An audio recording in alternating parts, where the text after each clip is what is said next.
Hello friends, કેમ છો બધા? મજામાં ને સ્વાગત છે તમારું મારી યુટ્યુબ ચેનલમાં. અને ગાઈઝ 12 વાગવા આવ્યા છે. રાજવીર પણ નિહારીને આવવાનો ટાઈમ થઈ ગયો છે ને આજે મારે ખાવાનું બનાવવાનું મોડું થઈ ગયું હોય.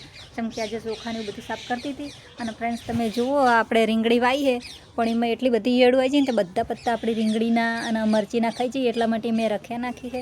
અને ગાઈઝ આપણા ઘરમાં આજે મશરૂમ નીકળ્યું હોય. શું તમારા ઘરમાં કોઈ દિવસ આવી રીતે મારે લોચા જ પડે બોલવામાં ગાઈઝ? ચલો તમને પહેલાં અંદર લઈ જઈને બતાવું. તો અંદર લાઇટ નહીં ગાઈઝ, ઇગ્નોર કરજો, અંધારું આવશે ગાઈઝ. આ પતરું હોય ને આપણા ઘરનો દરવાજો. અને ચલો તમને પહેલાં તો હું મશરૂમ બતાવી દઉં. તમે જુઓ ગાઈઝ, આ હે ને, તમે જુઓ આપણે ખેતરની માટી ભરેલી છે. આપણે આ એક તો મેં ઉખેડી જ નાખ્યું ગાઈઝ, આ એક તો મેં ઉખેડી નાખ્યું હોય. પણ આ જુઓ, આ જો એમની મત છે. તમે જુઓ, તમે જોઈ શકો, જુઓ આ રીતે જુઓ. તો ગાઈઝ આવા તો ઘણા બધા નીકળ્યા હતા અને હું ઉખેડી નાખતી હતી. પણ કહું આજ તો ચલો કહું તમને પણ દેખાડું. ફ્રેન્ડ્સ ખાવાનું બનાવવાના છીએ અત્યારે. આપણે સ્પેશિયલ મસાલા ભીંડી આજે બનાવવાના, તમને દેખાડી દઉં. તો ફ્રેન્ડ્સ તમે જુઓ, આપણે ભીંડી સમારીને મેકી છે. કોથમીર, મરચાં, આદું, ધોણા, જીરું, ગરમ મસાલોનો, લસણ ને હજી ચણાનો લોટ બાકી છે. તો ચલો મળીએ, ખાવાનું પહેલાં બનાવી દઈએ, મોડું થઈ ગયું બહુ. તો ગાઈઝ આપણે મસાલા ભીંડી બનાવીએ ને તો આપણે જે ચણાનો લોટ હોય ને આપણે પહેલાં તો શેકી લેવો પડે. જેમ કે અને પછી જ જે ભીંડા છે એને ફ્રાય કરવાના અને પછી જ મસાલા ભીંડી બનાવવાની.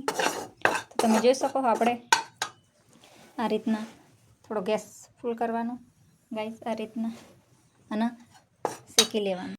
તો ફ્રેન્ડ્સ લોટ તો શેકી લીધો અને આપણે જુઓ તેલ ગરમ થવા મૂકી દીધું હોય. તેલ થોડું જ ગરમ થવા દેવાનું હોય.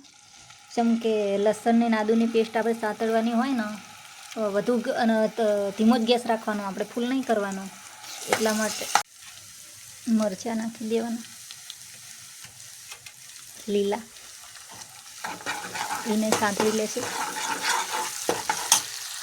હવે આખો મસાલો, જીરું અને ધાણા, આપણે ધાણા નાખ્યા આખા ટીચી અને જીરું નાખવાનું, મિક્સ કરી લેવાનું.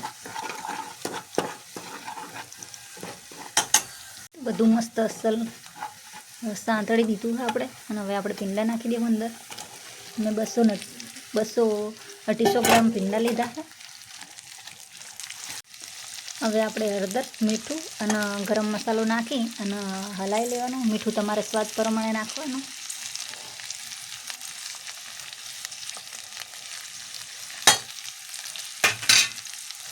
મિક્સ કરી લેવાનું.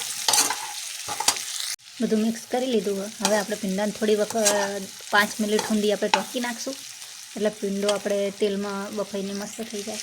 તો ભીંડા મસ્ત ચડી ગયા. અને હવે આપણે અંદર ચણાનો લોટ શેકેલો હોય એ નાખી દેવું. તમારે જેટલો નાખવો એટલો તમે નાખી શકો. અને પછી મિક્સ કરી દેવું. તો ગાઈઝ આપણે લોટ નાખીને મિક્સ કરી લીધું હોય અને આપણી મિક્સ ભીંડી તૈયાર છે. તો ગાઈઝ આપણી ભીંડી બનીને તૈયાર છે. હવે રોટલી બનાવી દઈએ ફટોફટ. અને આમાં પછી પાછળથી કાચા ધોણા નાખવાના આપણે લીલા. તો ગાઈઝ ખાઈને તો હું ગયા હતા અને જાગી અને ચા બા પી લીધું હોય. તમે જોઈ શકો વાહન પડ્યા ચા પી અને હવે ઘરનું બધું કામ કરીએ. અને પહેલાં તો તમને દેખાડી દઉં કે આજે મેં રાખડી લીધી છે અને એક રાખડી ઘરે મેં બનાવી છે. એટલે ઘરે બનાવી એ સારી છે કે મેં બજારમાં લીધી એ સારી છે, તમને દેખાડું. તમે જુઓ આ મેં પેકિંગ પણ કરી હોય, નજીકથી બતાવું તમને. આજે મેં ઘેર બનાવી છે અને આ રહી છે જે એ મેં લીધી, તમને બતાવું નજીકથી. તમે જોઈ શકો કે એ રાખડીઓ મેં તૈયાર લીધી છે બજારમાં. તો ફ્રેન્ડ્સ તમને કઈ રાખડી ગમે જે મેં બનાવી કે બજારમાં લીધી એ તો કમેન્ટ તમે કરજો જરૂરથી. અને આજના વિડીયોમાં તો આટલું જ છે. અને મળીએ તમને બીજા વિડીયોમાં. અને જો તમને મારા વિડીયો ગમતા હોય તો લાઇક, શેર અને સબસ્ક્રાઈબ કરવાનું ભૂલતા નહીં.